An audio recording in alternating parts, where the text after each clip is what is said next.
Do you sometimes feel that you just want to throw your hands up in the air and say, whoa, like in that song, I throw my hands up in the air? I felt like that today because it is heard online, episode 4, and we're going to look at hallucinations. And this was a trip down the rabbit hole for me.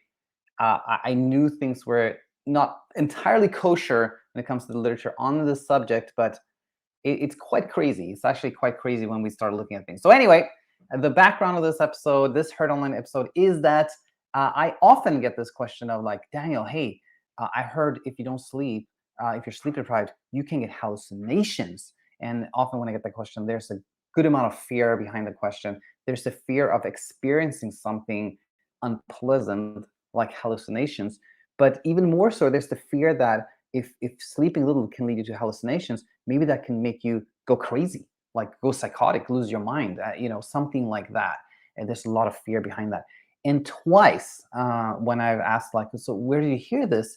The same article has been mentioned. The very same article has been mentioned as the root of this fear. So let's take a look at this article. It's going to be a real trip. I had these mixed emotions of partly I was just kind of like I enjoy this very much because it became so bizarre, and at the same time, it's like it's very unfortunate the state of affairs because it leads to so much confusion and unnecessary fear. So anyway, with that little preamble there, let's look at things. So which is the article that I mentioned? Well, it's this one. It is titled "Severe Sleep Deprivation Causes Hallucinations and a Gradual Progression Towards Psychosis with Increasing Wake Time."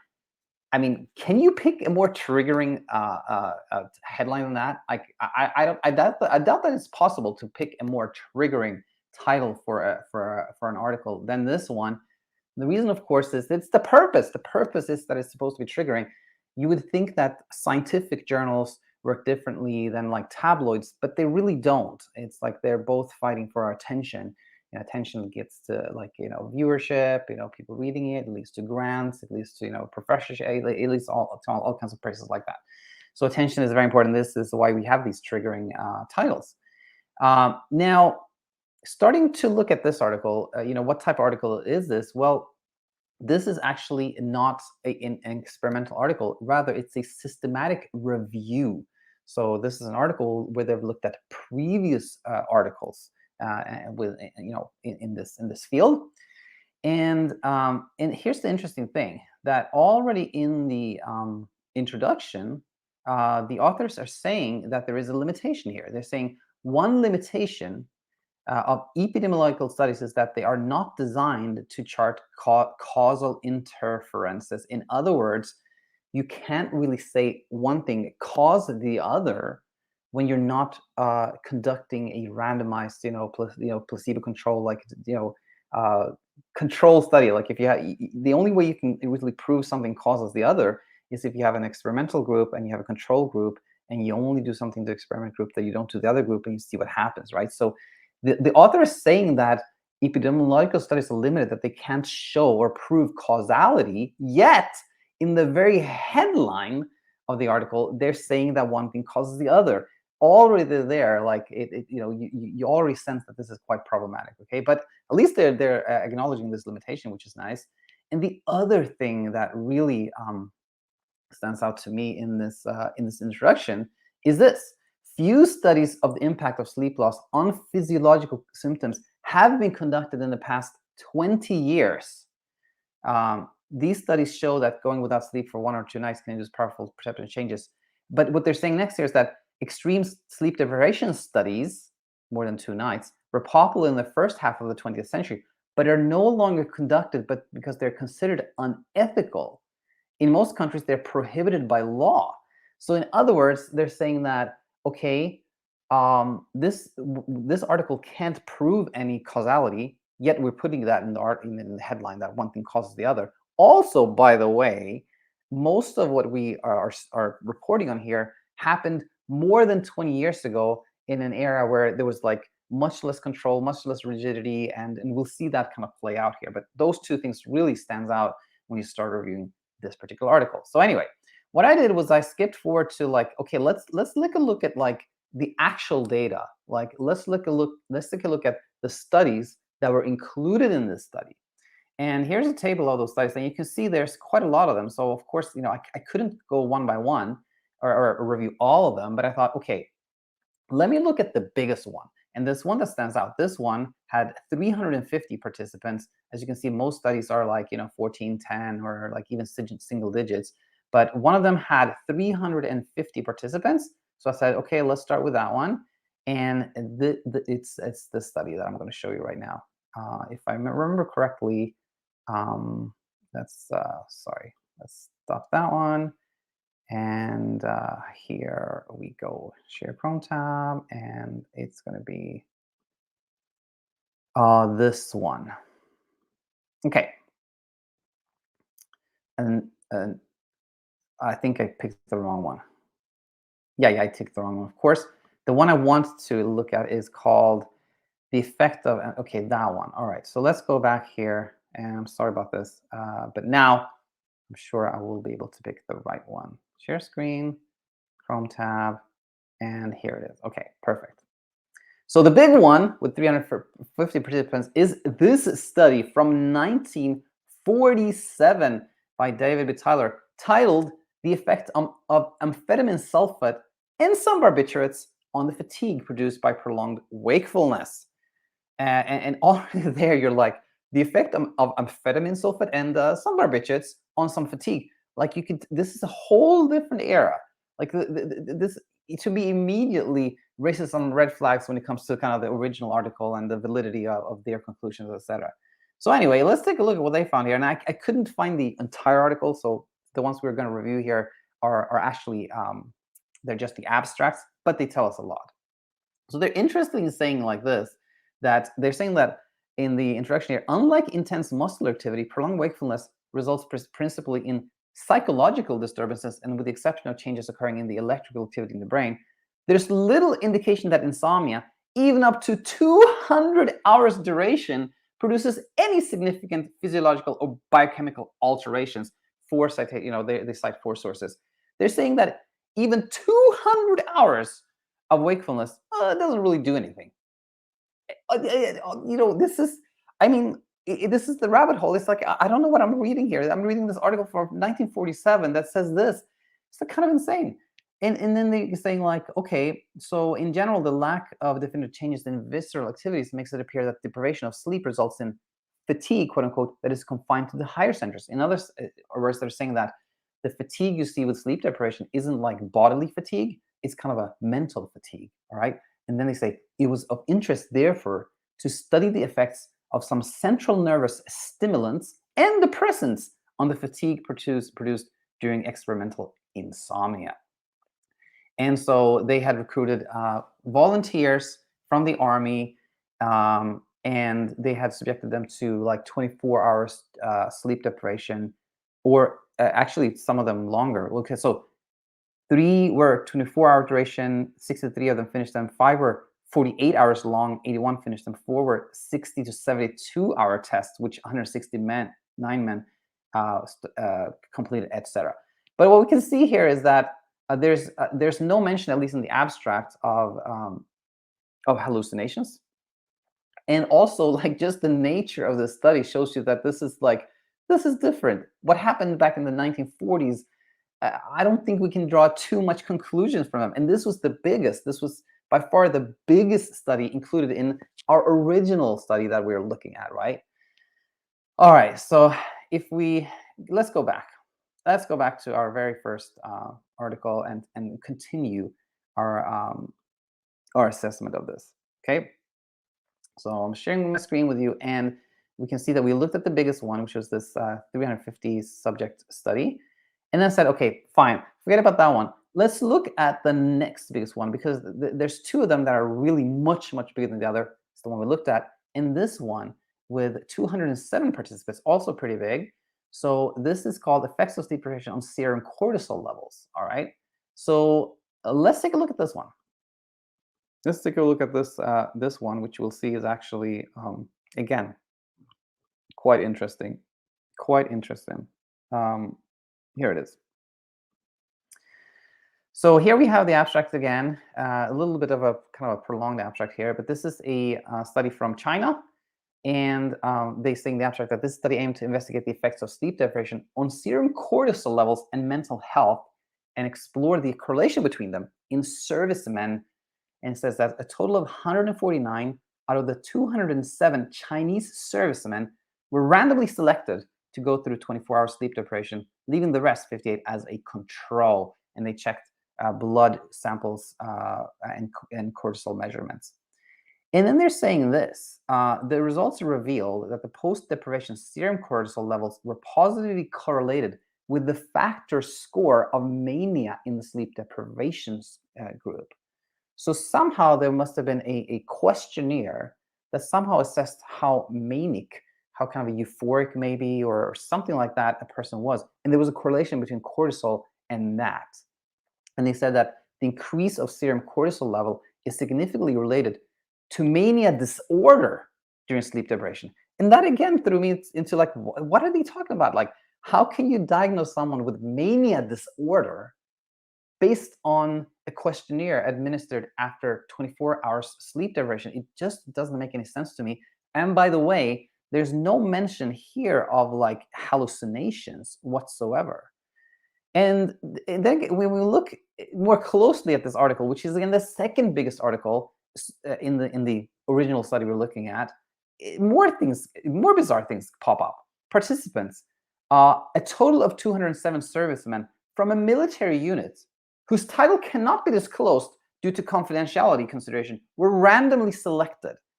I mean, this also tells a story of like a study that's conducted in a way that I don't think we can draw too many conclusions about. It's like these 200.